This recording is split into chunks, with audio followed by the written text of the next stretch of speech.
Welcome to the Be It Till You See It podcast, where we talk about taking messy action, knowing that perfect is boring. I'm Lesley Logan, Pilates instructor and fitness business coach. I've trained thousands of people around the world, and the number one thing I see stopping people from achieving anything is self-doubt. My friends, action brings clarity, and it's the antidote to fear. Each week, my guests will bring bold, executable, intrinsic, and targeted steps that you can use to put yourself first and be it till you see it. It's a practice, not a perfect. Let's get started.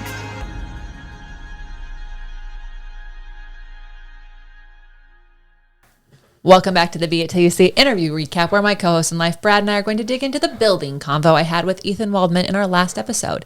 If you haven't yet listened to that interview, feel free to pause this now and go back and listen to that one, and then come back and join us. You know what's really exciting is we're getting surveys in. Thank you, everyone. beitpod.com/tellme is where you're going to give me your opinion if you haven't done that already.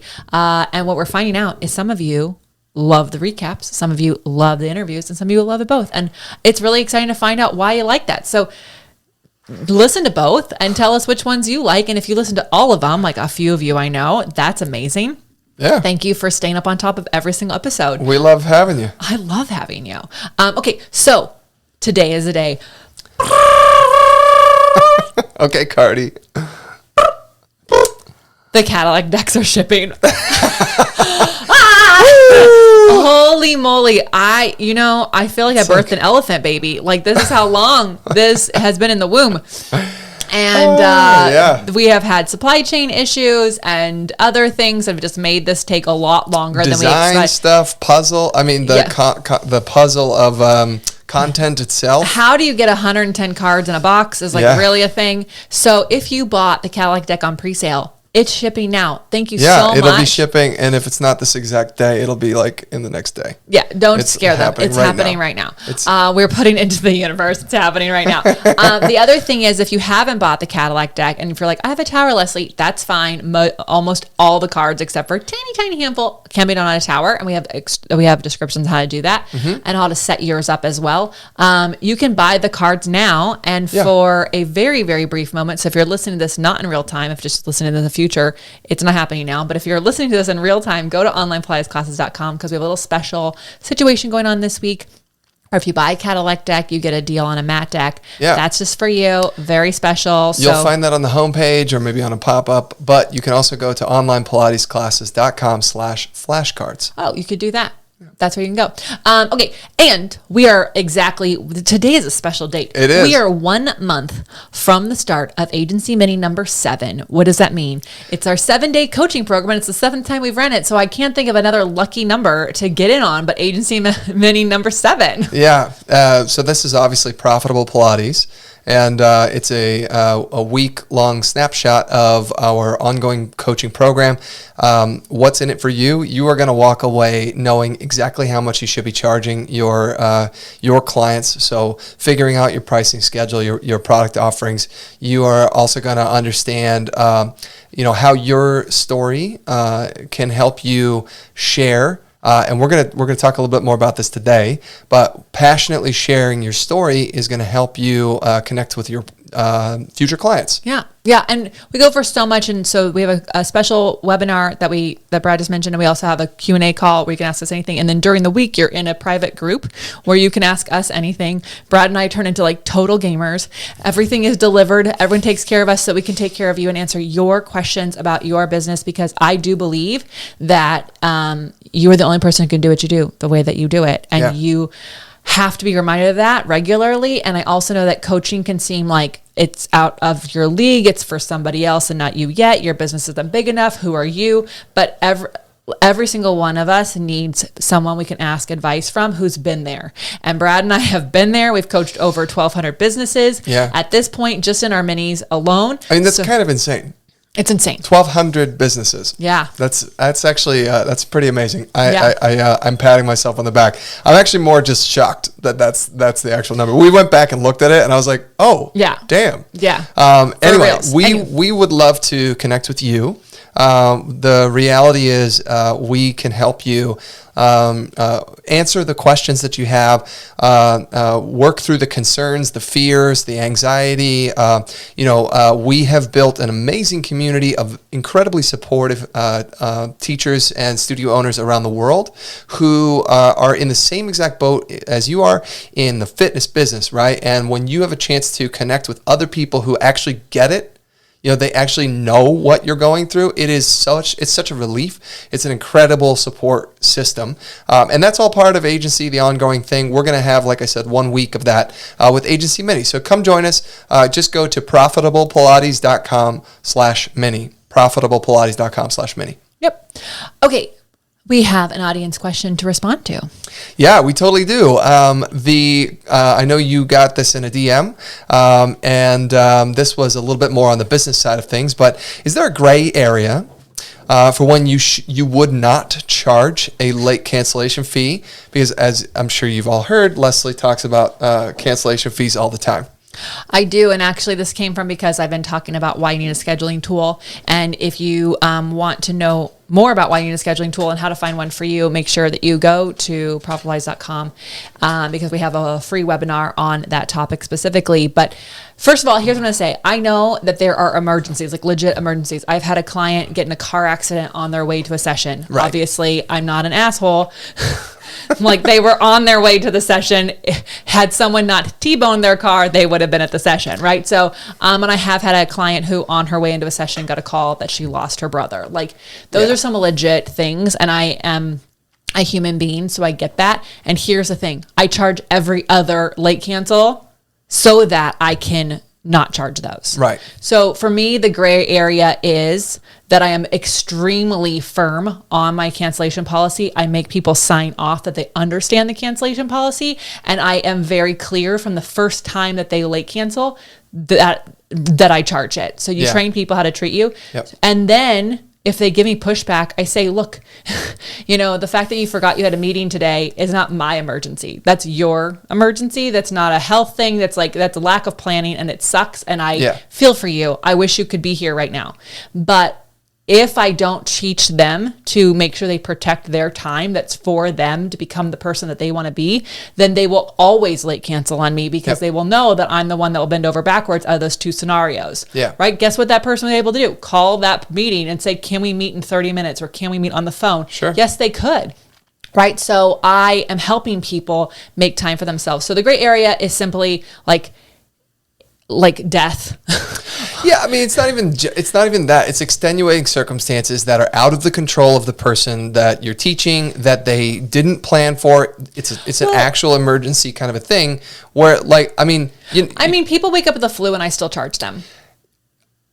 Okay, so but I think that I don't hate that. Okay, but my point is that it's about boundaries. Yeah, and it's about you understanding when is a reasonable time for you to be gracious.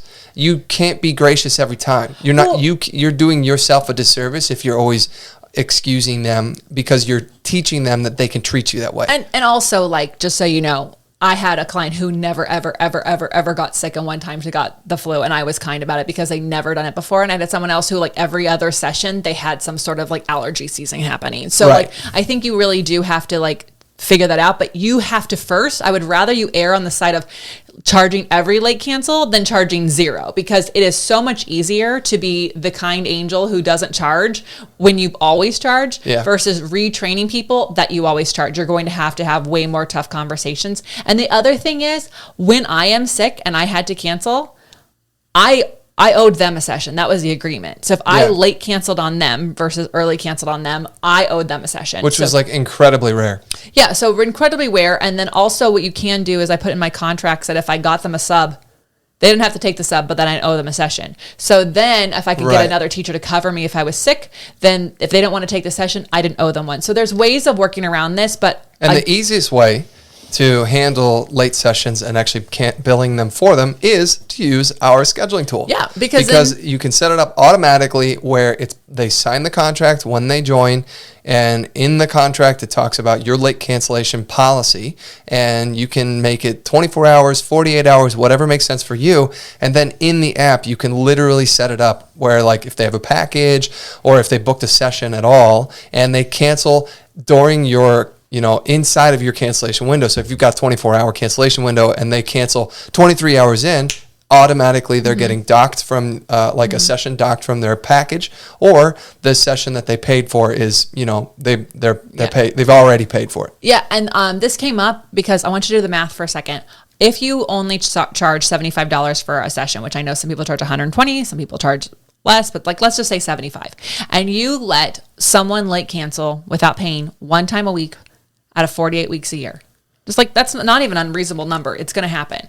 That's $3,600 that you have left on the table. For some of you, that's almost a month's worth of income. If you're teaching about 15 hours a week, right? Yeah. That's almost your entire month's income.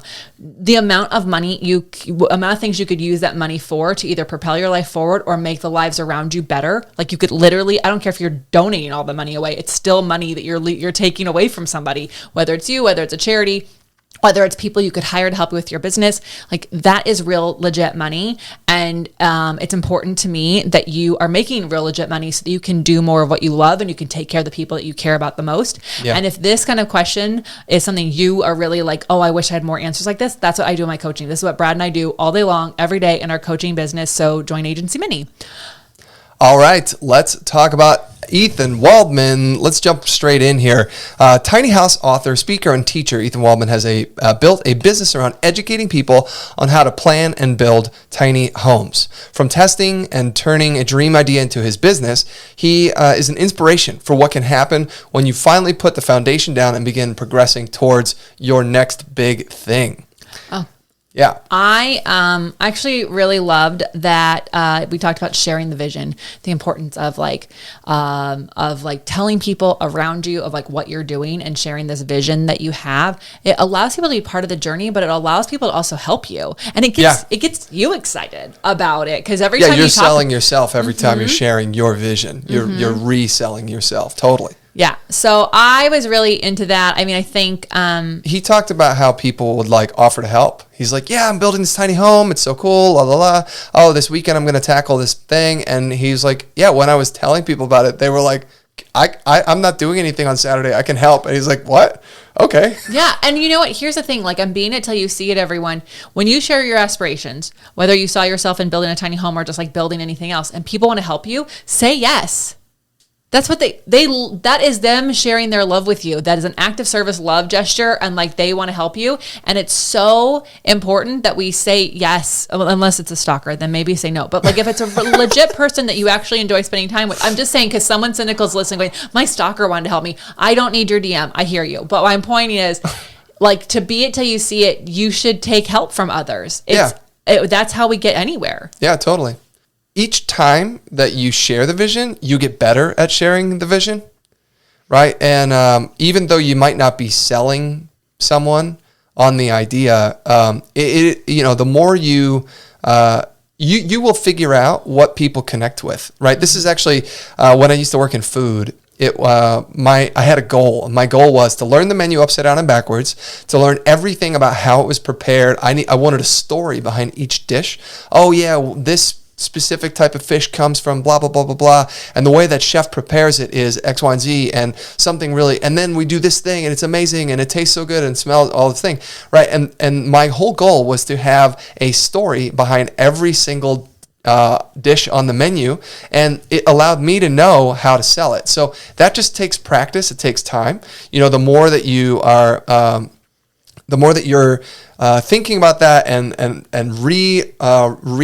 saying it in a different way, basically, just like I literally just did right there because I couldn't come up with the word.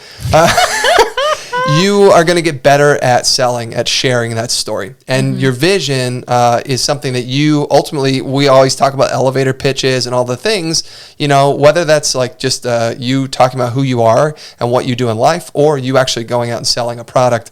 The more often you share your vision, the better at it you get. Yeah. Yeah, I'm in. What's one thing you loved? Awesome. Well, okay. So I was really excited about his idea of taking something that he had figured out, and then effectively retooling it and doing, using that later. And so it's ironic because it's kind of what I just talked about with sharing your vision over and over again. I didn't actually realize that I was connecting these dots here, but basically he had started a coaching business, and he said the people that he really wanted to serve, ultimately he realized they can't pay me. And while I love doing what I'm doing, I can't pay the bills by bartering for services. So he decided to pause his coaching services, and while he was still building and ultimately moved into his tiny home. And so it was at that time that he was like, wait a minute, I obviously can share my experience about the tiny home process with other people. And that's when he really started to write a book. That was like 2013, 2014, he released the book. And it's a good year to release books. It was a good year. It was. But it's also like 200 pages. It's not just like a 5-page PDF. This is like a legit book, whole process. And he was excited to share about how it helps you. Mostly I was just talking about my book because I released at the same time. That's why. Yes, you did. But here's the thing. I think that a lot of people listen to this episode and be like, Lesley brought on something about tiny homes. Why did you do that?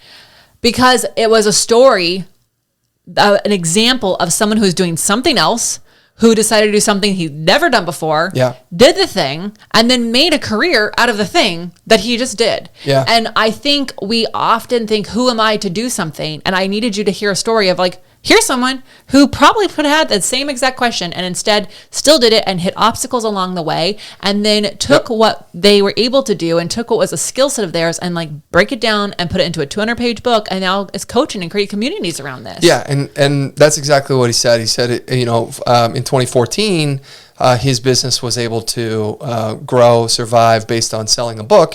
And he said today people really want more like courses, tutorial videos, training sessions or whatever, plus community. And so he's built a community around tiny homes, and he's said he has people in there from all stages, whether they're planning it or they're building it or they live in it and they want to make changes or whatever.